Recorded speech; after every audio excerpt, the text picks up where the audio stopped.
Mga igsoon ko din ni Kristo, maayong hapon kaninyong tanan. So, karon mga igsoon, no, aduna na pud kita ipaambit o isangyaw mahitungod kini sa pulong sa Dios. So, karon mga igsoon, so mamahimo gyapon ning tubag, no. So, ang atong pagpaambit dinhi mahitungod sa matud pa sa ato ang mga pinalangga nga mga kaigsunan nga dili katoliko, magaingon gyud na sila mga igsoon, no. Hilabi na kung sa time nga naa sila sangyawan nga mga katoliko mensuno nga mingon sila why reliyon makaluwas. So mo na ilang tema mensuno, mo na ang ilahadyong isa sa mga buhaton aron diin ang mga katoliko nga why nahibawan, wala pa kayo nahibawan, kuha nila mensuno, malinglang nila sa ingana nga pulong.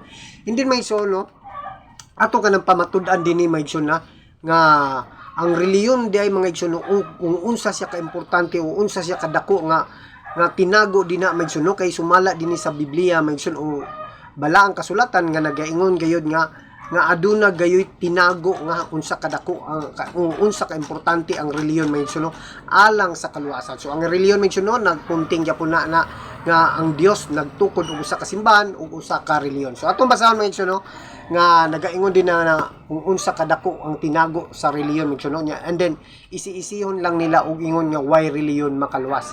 So dinhi mensuno atong pamamatud-an mensuno nga naa gayoy reliyon nga makaluwas. To kung mao kana ang reliyon o mao kana ang simbahan nga gitukod sa atuang Ginoo mensuno. So kung why reliyon makaluwas mensuno nganong nagtukod pa man ang atuang Dios og usa ka simbahan o usa ka reliyon mensuno. So atong basahon mensuno diya sa 1 Timoteo kapitulo 3 bersikulo 16 mga igsoon, no. So dinhi mapamatud-an nato, no, nga aduna gayoy unsa gayud ka importante ang reliyon mensuno. So sa ila magson isilang kay nga why reliyon makaluwas, no, isi lang. So nga nagaingon dinhi magson, walay makalimod unsa kadako ang tinago sa atong reliyon. Nagpakita siya nga ingon nga tao ug napamatudan nga matarong pinaagi sa espiritu ug nakita siya sa mga anghel. Giwali siya ngadto sa kanasuran, gituhuan dinhi sa kalibutan ug gibayaw ngadto sa langit. So ingana ka importante o ingana kadako mensuno nga pinaagi sa Espiritu Santo mensuno ug nakita usab sa mga anghel nga giwali gayud ang usa ka simbahan o reliyon mensuno nga aron diin nga sa atong kaluwasan mga igsoon. So mo na, no, so mo bitaw din na sa Mateo 16:18 mga igsoon, no, ang atong Ginoong Hesukristo nag-ingon diha nga ikaw si Pedro igibabaw nini bato tukuron ko ang akong simbahan. So ang simbahan mga igsoon mo na nagapunting kana sa usa ka reliyon, akong reliyon o akong simbahan. So mga igsoon, no, klaro og dayag, no, ang atong Ginoo nagtukod og usa ka simbahan, siya mismo nagtukod mga igsoon, no. Pero kung mingon ta nga kanang ang nagtukod niya na migsun nga usa lang katao kana nga reliyon migsun o simbahan, so mo kana tinuod kana ang ilang gipasangil migsun o tinuod kana ilang gisangyaw nga mingon sila nga why reliyon makaluwas. Tungod migsun, no, kay mingon kita why reliyon makaluwas simpre mga igsoon. So kung mingon sila why reliyon makaluwas, so ngano pa mang magsige sila pangdani kanato, no, magsige sila pandani sa mga kaigsunan nato nga katoliko nga why reliyon makaluwas ya karon ni na ngano nagsimba-simba pa man kamay igsoon, no, o nagsimba ka dias mo simbahan nga so, sa imong reliyon kung wa man lay makaluwas o ngano magsige pa man kag pandani kung why reliyon makaluwas. So mo na igsoon, no, nga usa kana kadako nga panglinglang kanang mga nagaingon diha nga why reliyon makaluwas. So tinuod kayo na mga igsoon, no, kaning mingon tag why reliyon makaluwas kung ang mga nagtukod mga igsoon na usa lang ka tao. So dinhi mga igsoon nasayod usab kita dinhi mga igsoon, no, nga ang Dios mismo is o kinsa tong founder o kinsa katong nagtukod sa simbahan maigsoon, no, o kinsa katong ulo sa simbahan o ulo sa reliyon maigsoon, sumao gayud toy mangluluwas. So dinhi maigsoon, no, sa Efeso 5 bersikulo 23 maigsoon, no, ang ato ang Ginoong Hesukristo siya ang ulo sa simbahan o siya ang nagtukod sa simbahan o siya ang nagtukod sa reliyon maigsoon, no, siya ang manluluwas. Karon kung imong gipasekupan maigsoon, no, imong gibilong diha maigsoon, no, nga tinukod lang tao, sumo na ingon niya dili makaluwas maigsoon, no. So atong basahon dinhi mga igsoon, no, nga si Kristo ang ulo sa simbahan ug siya gayud ang manluluwas. So Efeso kapitulo 5 bersikulo 23 mga igsoon, no. So atong basahon maigsoon, no, atong i-highlights para maklaro tayo ninyo, no. Kayang ba na mao ang ulo sa iyang asawa? Ingon nga si Kristo may ulo sa simbahan ug si Kristo mismo mao ang mangluluwas sa simbahan nga mao ang iyang lawas. So klaro ug dayang mainsuno nga ang reliyon o ang simbahan mainsuno isara kana mainsuno so si Kristo ang manluluwas. Pero ang ulo sa imong simbahan mainsuno nga usara ka tawo maunay dili makaluwas mainsuno. So ug di na mga igsoon nga di na nga aduna gyud kinahanglan gyud nga magpakasakop kita sa ang atuang reliyon mensuno atong simbahan kinahanglan magpasakop ta didto gyud sa nanukad sa Jerusalem mga igsoon kay naaman dito ang kanang didto gyud nanukad na didto gyud pagtukod ni Kristo sa simbahan mga igsoon nga kinahanglan dito sa Jerusalem manukad mga igsoon. So kung nanukad lang ang imong reliyon diha sa Pilipinas o sa Amerika mga igsoon wala gyud na mensuno dili na mao ang simbahan nga mao makaluwas mensuno kung nasakop ka sa nagsugad lang din na sa Pilipinas sa Amerika mensuno mo nay reliyon nga di makaluwas mensuno. So atong basahon niya po na mensuno di na sa Lucas diha sa Lucas mensuno Lucas kapitulo 24 bersikulo 47 mensuno nga kinahanglan gayud nga ang imong gipang sakupan una nga reliyon kinahanglan manukad gayud didto sa Jerusalem mga igsoon no. So nga nagingon din kinahanglan nga isang yaw pinaagi sa iyang ngalan ang mensahe mahitungod sa paghinulsol ug sa pagpasaylo sa mga sala ngadto sa tanang mga nasod sugod sa Jerusalem. So mo na migsoon no. So nagapunting gayud kini migsoon ang simbahan o reliyon kinahanglan manukad didto sa Jerusalem. Nga dinha aron diin nga diha nga pinaagi sa simbahan o reliyon mauna ang pagginulsol nimo og pagpasaylo. So mauna ang simbahan nga ginagamit may suno kay naman diha ang pagginulsol o ang pagpasaylo may suno.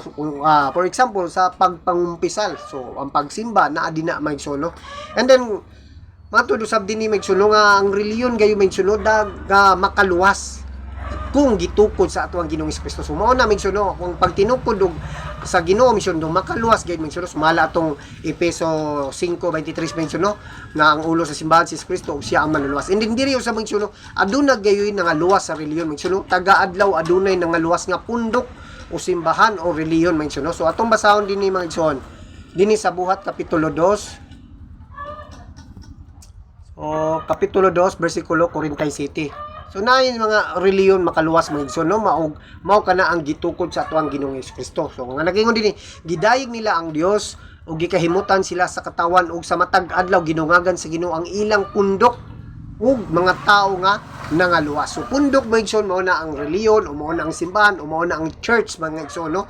So mao na nga taga-adlaw adunay mga nangaluwas mga igsoon. So mao na no nga kumingon sila way reliyon makaluwas susukwai sila sa pagtulunan sa Dios mismo. Tama nang ilang gingon mismo kung ang sa ilahang pundok mismo tungod kay tinukod ra na sila og tao. So ug dinhi mismo mapamatudan nato nga naa adyoy matuod nga reliyon mismo. So nagapunting ato ganina pa ato mga sitas no nga ang atong Ginoo nagtukod og usa ka simbahan. Dinhi mismo ato yung mabasa nga adunay matuod nga reliyon mismo. So atong basahon dinhi sa Sirach mismo no.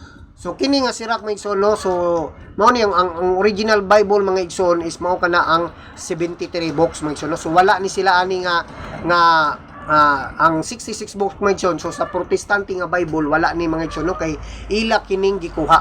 Pero ang matuod mga igsoon no gikan sa original sa 404 to 405 BC no. Ang Biblia may suno mo na ang pag-compile sa Old ug sa New Testament. Kung ato tong tukion mga igsoon gikan sa 4th century mga igsoon hangtod sa 15th century nga nanay ni Butho nga laing reliyon mga igsoon naa ang pinakaunang nga Biblia mga igsoon pinaka-original nga Biblia. And then ni abotra ang Biblia nga 66 books mga igsoon sa tuig 1611 mga igsoon katang King James version. Pero siyempre asa man imong tuhuan mga igsoon nanukad pa sa 4th century hangtod sa 15th century nga naa na di ang original. So kanus na lang ning gawas ang Protestante nga Bible may suno kanang 66 book sa 1611 pa mga igsoon.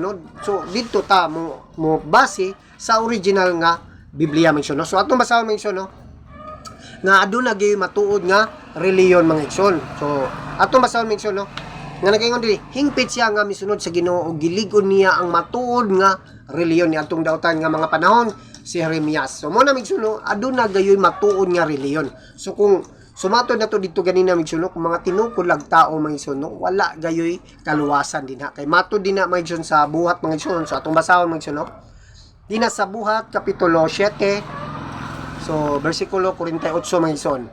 So nga nagaingon din ni migsuno kung musimba kita dina sa mga dili tinukod lang tao misuno nagaingon dinhi apan ang labing halandong Dios wala magpuyo sa mga balay nga tinukod sa mga tao kay sumala sa gisulti sa propeta. So klaro mga igsuno nga bisa pag diha ka magtibuok adlaw ka magsimba migsuno wala diha magpuyo ang Dios kay dina sa daang tugon pa man mga igsuno ang mga templo dito aduna gyud arka sa kasabutan kay didto na to dito ta na kay naa din na ang presensya sa Dios maigsuno kanang arka sa kasabutan. Sumuna diha no every time nga naay sa templo mo adto ta magsimba ang mga katawan sa una so diha gayud sila nakapokus o nakapunting dina sa arka sa kasabutan. So sa Old Testament and then sa New Testament maigsuno kanang arka sa kasabutan maigsuno mauna ang ato ang Ginoong Hesukristo no kay pinaagi sa kaniya didto naman ang kasaabutan kay siya naman mismo ang mangluwas sa mga katawhan maigsuno. So mao na din na sa simang Katoliko maigsuno kanang mga tabernacle kay naa diha ang presensya sa Dios o kanang mo na gitawag na to og arka sa kasabutan maigsuno. So sa Hebreo 9:5 mo na ang presensya sa Dios diha na. And then matong sultihan maigsuno so kini sa mga templo nga tinukod ta wala ang labing halandon nga Dios. And then makawang lang ang imong kahago dina maigsuno.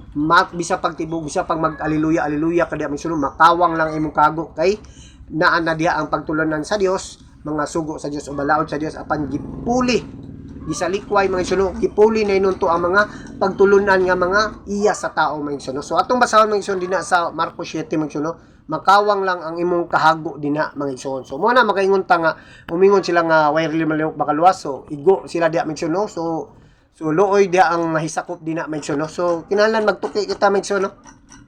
So nagaingon din kawang lamang ang ilang pagsimba kanako kay ang mga sugo nga gihimo lamang sa tao ilang gitudlo sa balaod kuno sa Dios ug midugag si Hesus sa pagingon gisalikway ninyo ang mga sugo sa Dios ug mao hinuy inyong gituman ang mga pagtulunan nga iya sa tao. So mo na migson ang pagtulunan number 1 diri ang atong topic reliyon miingon sila why reliyon makaluwas. So mo na nga mga pagtulunan sa mga tao migson no. So apan nadungog ug nakita ninyo migson no nga sukad pa sinugdanan nagapunting kayo nga ang reliyon makaluwas ug taga-adlaw adunay giluwas ang Dios pinaagi sa iyang pundok o simbahan o reliyon mga igsoon no. So mao lang kato mga igsoon no nanginaut kita nga unta aduna kamoy gamayng pagtulunan makatunan mahitungod sa pulong sa Dios ug pagtulunan sa Katoliko mga igsoon no. So bliyon ko pag-usab maayong hapon kaninyong tanan ug dalaygon ng Dios. God bless.